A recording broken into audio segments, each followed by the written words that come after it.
For those of you who have seen my video on my experience with the Jehovah's Witnesses, you have a pretty good idea of how the beginning of this story is going to go. For those of you who have not, I will offer a brief recap. For my second year of university, I had transferred schools and started at a new university in a new town because the major that I decided I wanted wasn't offered at the university I initially started at. I arrived in my new town at my new university to get acquainted with the campus and get unpacked and all of that good stuff about a week to a week and a half early before classes were beginning. As I went through those things fairly quickly and I didn't know anyone around me or have anything much to do other than my own studies, I decided to do something a little strange. Being as I was interested in some of the more unorthodox religions at the time, I thought I would do a little bit of investigative inquiries into some of these unorthodox religions that might be around me. So a quick Google search turned up the Jehovah's Witnesses and also the Church of Scientology, which I raised an eyebrow at in agreement. First I went to visit the Jehovah's Witnesses, and you guys know how that went. Next up was Scientology, which we'll be discussing today, of course. It's important to note that at that time I knew absolutely nothing about Scientology. Not a thing. The most I'd heard about it was humana Scientology, humana Tom Cruise something or other. The most I could guess that it might be about was perhaps grounding a church of meaning or something of that nature in science. Or so I hoped. And so being as I thought that might be what it is, but I didn't want to bias myself going into the experience by learning more about it. I know. So I didn't want to Google it. I decided, all of these thoughts combined, that I would just call and inquire about volunteering and learning more about the Church of Scientology. And so I gave a ring to the number that was listed for the Church of Scientology that was a town over from me, and a young man answered the phone. "Hello, this is the Church of Scientology. What can I do for you?" I said, "Hi.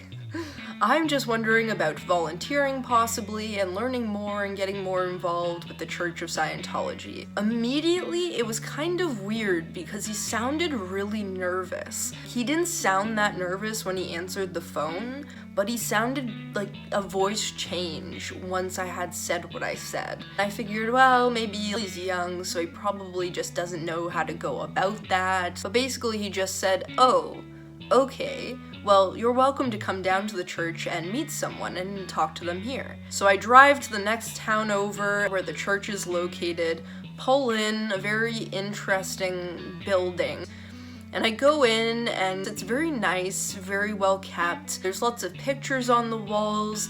Everything is pretty much a tribute to L. Ron Hubbard, who at that time I didn't know was the founder of Scientology, but whom I was learning a great deal about, being as they had TV screens with like images of his life occurring and written out texts, prints of information about him everywhere. I had a gander around for a few minutes and I went up to the front counter, and sure enough, there was an awkward little teen boy there who was definitely the one I talked to.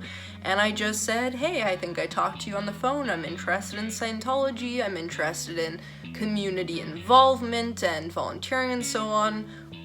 What do you have for me?" And he basically just said, "Why don't you walk around and gander some more and I'll send over someone to talk with you." So I go around educating myself on L. Ron Hubbard, starting to put some pieces together, and I wasn't really getting a sense of anything ideological while I was walking around, as strange as that is. The most I was getting from my walk around the building and all of the things that were written around and the pictures were just stuff about L. Ron Hubbard. Everything you need to know about L. Ron Hubbard somewhere in this building. It's all just about him. So I found that really strange. I wasn't sure why. If this was some sort of religion, why there wouldn't be something about the doctrine around, if anything, if there is a doctrine. So eventually I get tired of walking around this place and just sit down on a little bench in front of a TV screen. Very shortly, someone comes over to me and starts talking to me. It was a older man dressed in a suit, very gray, very odd countenance about him. Like, he wasn't very smiley, he wasn't very nice, he wasn't not nice, he was just very there. Basically, I just reiterated to him what I had said to the younger boy. He said, well, we're having a session tomorrow night. Why don't you come by for that and we'll get you all set up and acquainted. So the next night comes around, I drive over there and I'm greeted at the front desk when I get in by a different man. The boy is gone. It's pretty dead in there. I don't notice a lot of people. The man that greeted me was much different than the initial man that I talked to on the bench. This guy was very nice, very smiley, very friendly, very amicable. And so he said, why don't you come on back? We're going to be getting the session started and we'll see how it goes. So I had no idea what the hell I was in for. I don't know what kind of session he's talking about. He brings me back behind, in through a few hallways, and then we come into a viewing room with a projector. He tells me we're just waiting on one other person, and mind you, it's literally just me in this room. A few minutes later, an older gentleman comes in, probably in his mid to late 60s, I'd say, and sits down. Doesn't say anything to me, but I give like a sup, nod. Then the Scientology person goes to the front of the room and tells us that we're going to begin our viewing. And I thought, great, okay, let's see what this is all about. So he clicks play on the projector, has a seat, and essentially what played was about a half an hour to 45-minute long video about dealing with the problems of work, how to deal with being a cog in a machine your whole life. And it was interesting. It was very, very much so just accepting the nature of being a cog in the machine. That was the biggest thing about it. It didn't really tell me much about Scientology other than implicitly that I suppose this seems to be about pragmatically understanding your place in the world and not challenging the things you can't change. After it had concluded, the first gentleman just left, but then the initial gentleman who was holding the session brought me over to a counter and basically said, here is your book, which was a book called Something About the Problem of Work by L. Ron Hubbard, and tells me that's going to be $65, and then we can proceed to our secondary session. And I was like, $65 for watching a movie for 30 minutes and getting a book. I didn't say that, but I was like, sure, let me just pull out my broke-ass student credit card from my wallet. I pay for it, smile, and then he leads me through some more hallways and then into another back room. And the back room was pretty big so far as I can remember. It was a bunch of desks, and they all had different, I don't even know what you'd call them, different weird contraptions on them. So we sit down and he starts putting things on my fingers, and he basically tells me that we're going to run through a series of questions, and he's going to be monitoring my bodily responses to these questions. So I can't remember the contraptions specifically, I just remember there's something that went on my hands.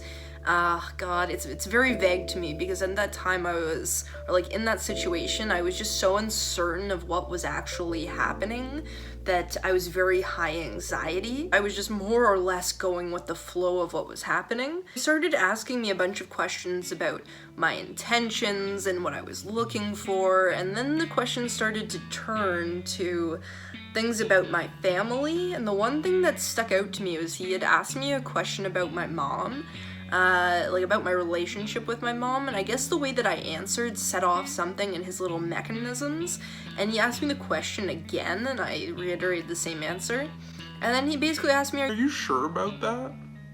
I eventually conceded that I was in fact lying about my answer, and I don't think he liked that very much, to tell you the truth. The thing proceeded, and after it was done, he gave me a test to fill out myself. It felt like a personality test. Like, it asked me all these questions about myself, my behavioral dispositions, all of these sorts of things, and for what purpose the test was for, I had no idea. None of what was happening was explained to me as to why it was happening or why we were doing these things. Like, nothing was clear. So eventually I finished the test, and then after that, we basically shook hands, and he told me he would be in touch about the next session. I left and went home and started Googling then more about Scientology, more about beliefs, and I started coming across the people who had left Scientology and their stories about it, and the alien dimension of Scientology and all of this stuff. After that experience itself,